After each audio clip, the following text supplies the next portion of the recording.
ॐ सोमनाथाय नमः। ॐ मल्लिकार्जुनाय नमः। ॐ महाकालेश्वराय नमः। ॐ ओंकारेश्वराय नमः। ॐ वैद्यनाथाय नमः।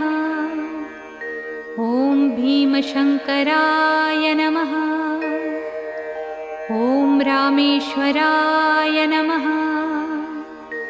ॐ नागेश्वराय नमः। ॐ विश्वेश्वराय नमः। ॐ त्र्यंबकेश्वराय नमः। ॐ केदारेश्वराय नमः।